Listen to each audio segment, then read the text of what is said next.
Hi friends, it's Nadi here. Welcome back to my channel. Today I'm going to share my recipe on how I make sada roti, and following this simple method your roti will come out very soft, fluffy, and trust me, it will be swelling every time you make it. So guys, let's get started on the recipe. So I'm going to start out by using 2 cups of all-purpose flour, and to that I'm going to add 1 cup of self-rising flour. I'm going to add half a teaspoon of baking powder, and I'm going to give everything a very nice mix. Now, I'm using lukewarm water from the tap to knead the flour with. So I'm going to gradually add a small amount of warm water to the flour, and I'm going to try to bring it all together. So, and if you notice, I add only half a teaspoon of baking powder, and that is because I have used the 1 cup of self-rising flour, so you do not need a lot of baking powder.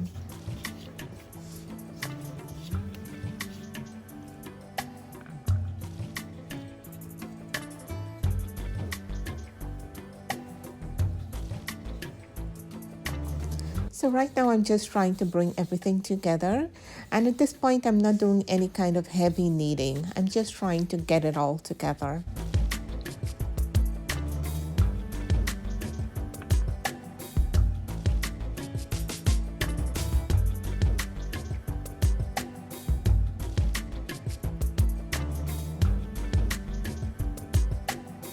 So this is looking really good now.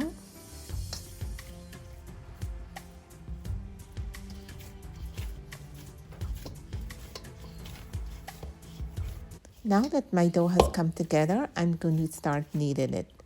So I'm going to knead each side for like about a minute on each side.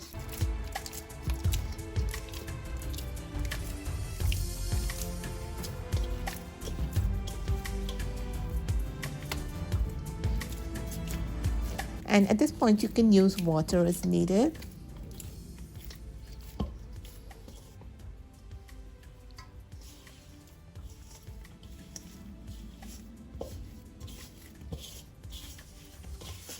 My dough is looking really good right now, and at this point I'm not going to knead it too much. I'm going to add flour. If your dough becomes too sticky, don't be afraid to add flour. So I'm going to add flour, and then I'm going to try to bring it all together now. You want to get that not too soft dough, but a nice medium soft dough for this. So, add flour as needed.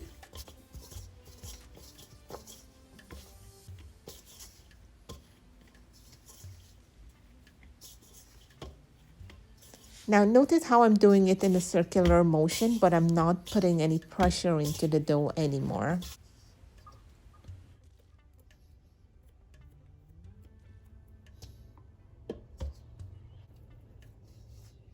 Just to cover it with a damp paper towel, and then with another towel on top.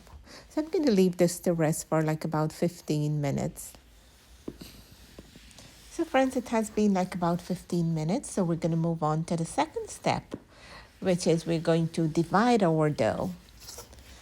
Now, I usually make smaller ones, but today, because for this purpose, because I'm doing the video, I'm just going to do the medium size. So I'm going to get like about 4 dough balls.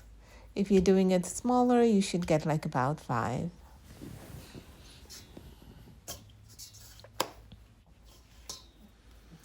So I'm going to go ahead and start smoothing them out. And what you want to do is like gently tuck them underneath like this.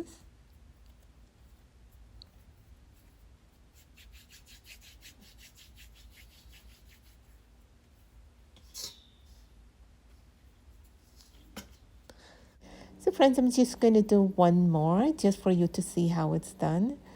So you just kind of smooth it out and kind of tuck everything in there and round it off like that.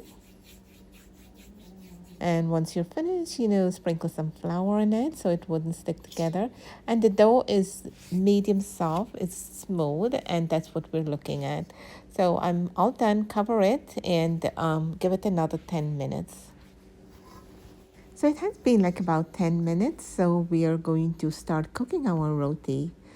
So my pan is heating up and I'm going to start to roll out the dough ball. So friends, I realized that it's a very slow and detailed video, but I wanted to do a very, beginner's tutorial on this. So we're going to roll out our dough.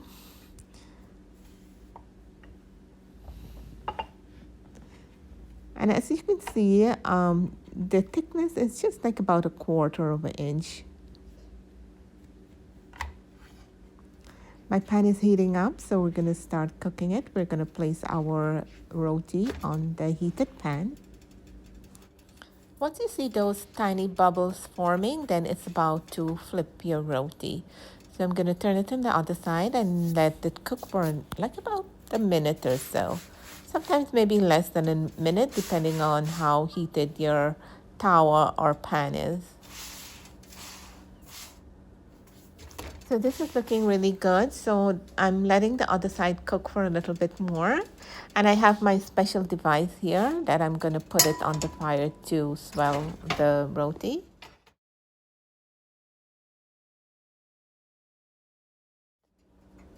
So guys, look at this, how quickly it's going to puff up.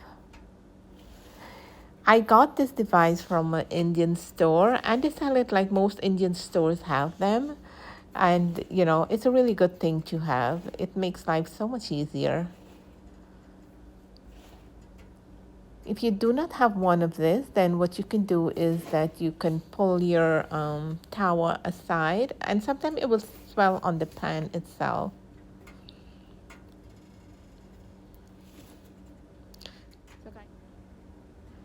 So this is all done. So I'm just going to put that aside.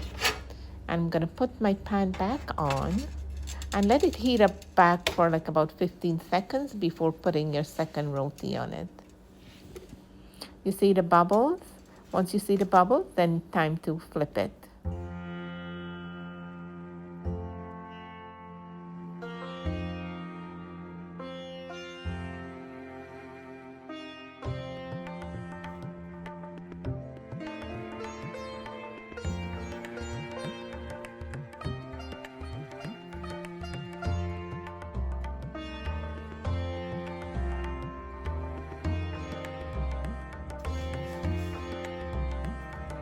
So friends, this is the last one I'm cooking and I hope you have enjoyed this video. It's a very simple recipe. What makes a difference is the self-rising flour, combine the two together, like 2/3 to 1/3 ratio, 2/3 of the all-purpose, 1/3 of the self-rising. And it will always, your roti is going to come out nice and soft and it will be swelling just like this. And so friends, thank you so much for watching the video. I really do appreciate it. Don't forget to hit the like button and drop me a comment. Thank you so much.